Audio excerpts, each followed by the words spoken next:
स्वागत है आपका एग्जाम स्टडी ऑनलाइन में। और आज पढ़ेंगे हम गंगा नदी और उसकी सहायक नदियों के बारे में। तो वीडियो को शुरू करने से पहले लाइक कर दीजिए, चैनल को सब्सक्राइब कर लीजिए। अब चलते हैं टॉपिक की ओर। तो देखिए, उत्तराखंड में एक स्थान है गंगोत्री ग्लेशियर।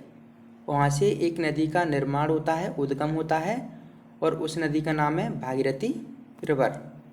और यह भागीरथी रिवर आगे चलकर गंगा नदी में परिवर्तित हो जाएगी। तो इसमें बहुत सी इसकी सहायक नदियां हैं, उनको हम एक एक करके देखेंगे।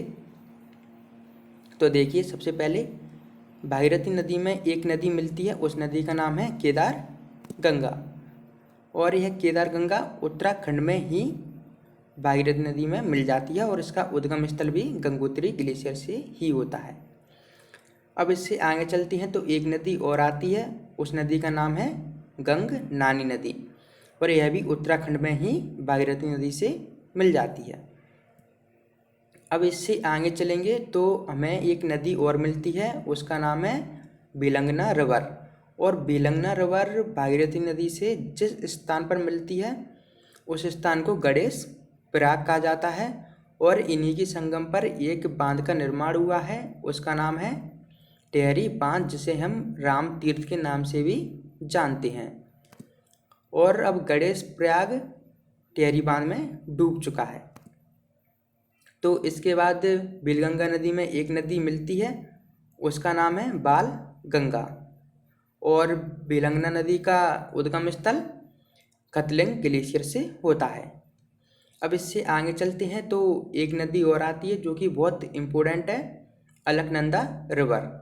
और इसी रिवर के बाद भागीरथी नदी का नाम गंगा नदी में परिवर्तित हो जाता है।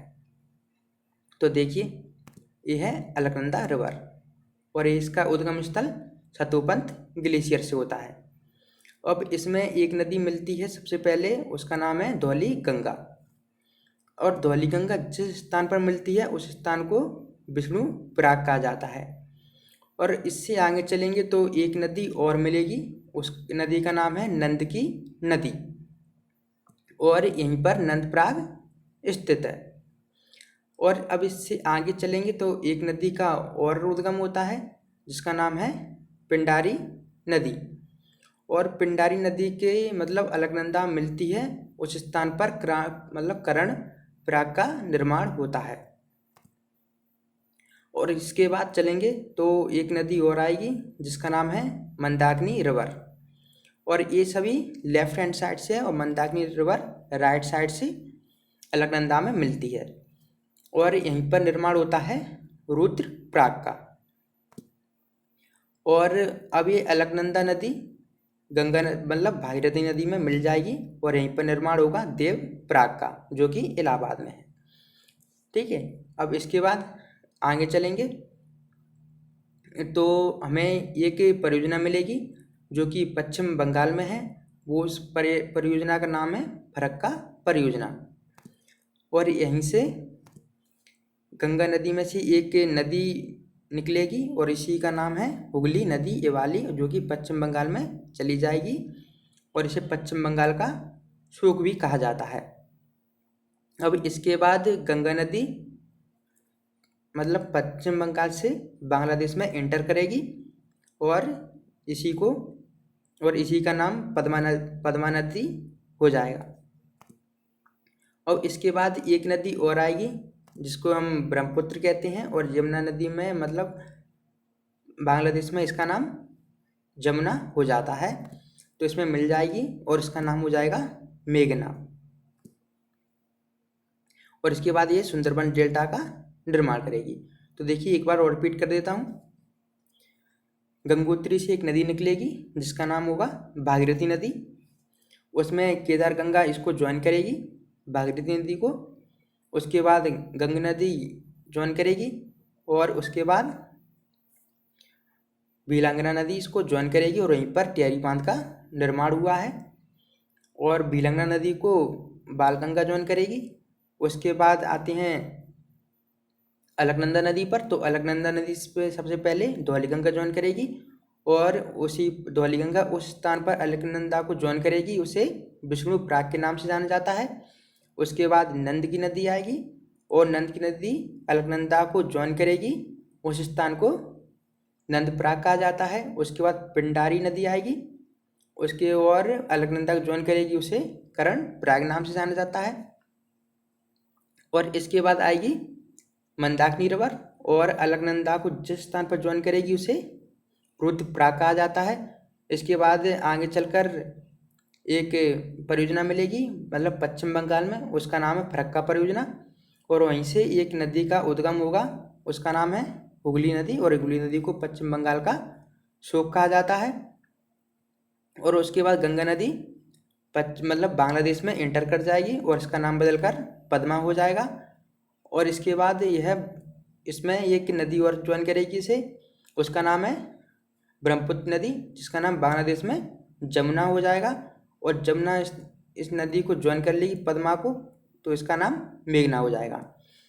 तो क्लियर हो गया होगा यहाँ तक। उसके बाद चलते हैं इसकी सहायक नदियों के बारे में। ये यमुना नदी है, अब इनकी सहायक नदियाँ देखते हैं।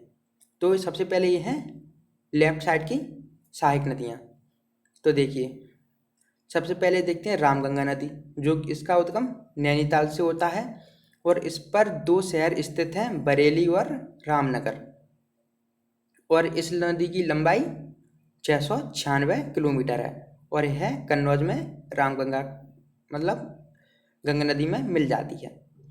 इसके बाद आगे चलते हैं तो एक नदी और मिलेगी जिसका नाम है गोमती नदी, जिस पर इस नदी पर सुल्तानपुर और लखनऊ और जनकपुर मतलब जौनपुर है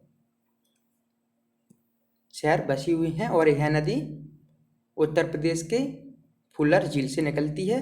इसके बाद आगे चलेंगे तो एक नदी मिलेगी जिसका नाम है घाघरा नदी, और यह नेपाल के तालकोट से निकलती है और यह यूपी और बिहार से होती हुए बिहार में गंगा नदी में मिल जाती है। इसके बाद आगे चलेंगे तो एक नदी और मिलेगी जिसका नाम है गंडक नदी। इसका उद्गम स्थल नेपाल से होता है और इस पर ही सोनपुर शहर स्थित है, जो कि बिहार में पशुओं का इसमें सबसे बड़ा मेला लगता है, जो कि एशिया का भी सबसे बड़ा पशु मेला है। क्लियर हो गया होगा। और इसके बाद आगे चलते हैं तो कोसी नदी, जिसे कि बिहार का शोक कहा जाता है, और ये गंगा नदी पर बसे हुए शहर हैं कन्नौज, गाजीपुर, बक्सर और पटना। इसके बाद आगे चलते हैं तो अब देखेंगे ये थी लेफ्ट साइड की, अब राइट साइड की नदियों के बारे में। तो देखिए, ये गंगा नदी है, इसके बाद इसमें जमुना नदी आ जाए यमुना नदी आ जाएगी। और यमुना नदी की सहायक नदियां हैं चंबल, सिंध, बेतवा और कैन। ठीक है। और चंबल नदी एमपी के जानापाऊ पहाड़ी से निकलती है, बेतवा कटनी से निकलती है और कैन कटनी से निकलती है और बेतवा रायसेन की पहाड़ियों से निकलती है। इसके बाद गंगा नदी में एक नदी और मिलेगी जिसका नाम है टॉन्स नदी। उसके बाद सोन मिलेगी, इस पर 2 रेहन परियोजना और माता टीला परियोजना इसी सोन नदी पर है और यह अनूपपुर के अमरकंटक से निकलती है। अब इसके बाद बात करेंगे तो एक नदी और आएगी दामोदर, जो कि छोटा नागपुर के पठार से निकलती है